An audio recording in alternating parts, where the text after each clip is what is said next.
tak terlintas dalam pikiranku untuk jatuh cinta dengan suami orang. Tapi inilah jalan hidup yang aku harus jalani. Awalnya aku tak mengenal Irwan dan tidak tahu bagaimana cerita hidup dia yang sebenarnya. Sampai suatu hari kami sering berselisihan jalan sewaktu berangkat bekerja. Dalam hati aku selalu bertanya, ini cowok kerja di mana? Pada saat itu aku belum mengetahui kalau ternyata kami satu lokasi kerja.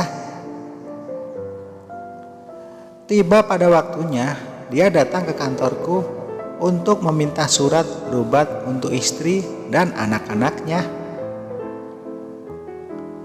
Di situ aku masih biasa saja, hanya dalam hati berkata, oh ternyata cowok ini sudah beristri dan mempunyai 2 orang anak. Hari terus berlalu sampai pada bulan Agustus 2014. Saat itu aku mengcover pekerjaan temanku yang lagi cuti melahirkan. Pada saat itu, tepatnya di hari Sabtu, aku membagi gaji karyawan dan ternyata dia masuk ke dalam grup karyawan yang gajinya aku bagi pada hari itu. Disitulah awal perkenalan kami. Dia lancang, dia berani memegang tanganku dengan sengaja. Dan pada saat itu aku sangat marah karena dia telah lancang. Waktu terus berlalu hingga sampai di bulan Januari 2015. Aku diberi tugas oleh bos di tempat aku bekerja, bahwasanya aku harus membuka SK untuk perpindahan kerjaan karyawan di situ.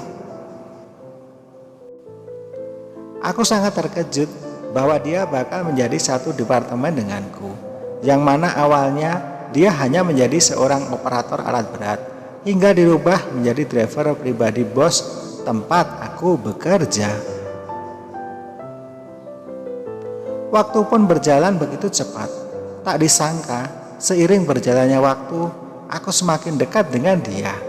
Karena dia selalu mengantar aku kemana aku dinas. Hingga pada tanggal 3 Oktober 2015 terjadi masalah dengan dia. Dan hampir saja dia dikeluarkan dari perusahaan karena masalah itu. Alhamdulillah dia masih diberi kesempatan untuk bekerja kembali. Dan aku pun merasa ada yang ngeganjal hatiku. Hatiku berkata lain, rasa cinta mulai tumbuh dan tepat di hari ulang tahun dia yang ke-34 tahun, dia mengungkapkan perasaannya padaku. Dengan hati senang aku menerimanya, karena aku juga sudah mulai mencintainya.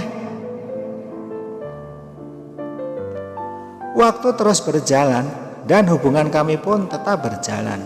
Walau saat itu aku sudah mengetahui bahwa dia sudah beristri dan mempunyai anak.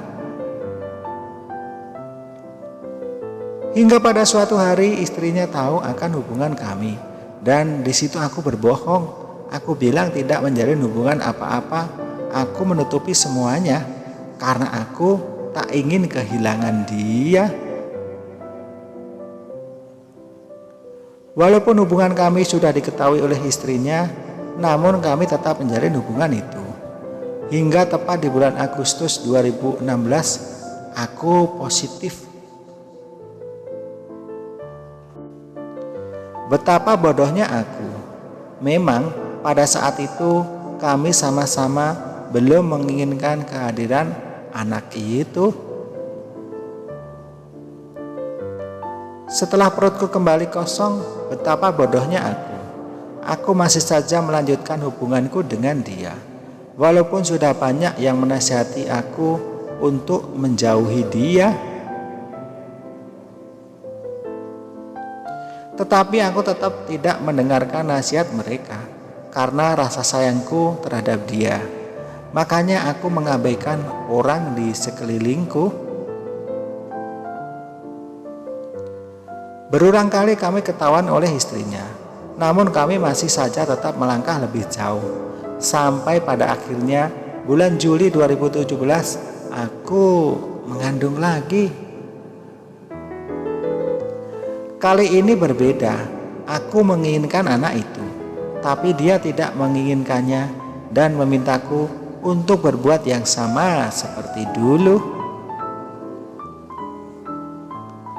Karena rasa sayang dan cintaku yang begitu besar kepadanya dan yang ada di dalam pikiranku saat itu, aku hanya ingin tetap bersamanya, walaupun aku harus bisa menerima kehilangan anakku.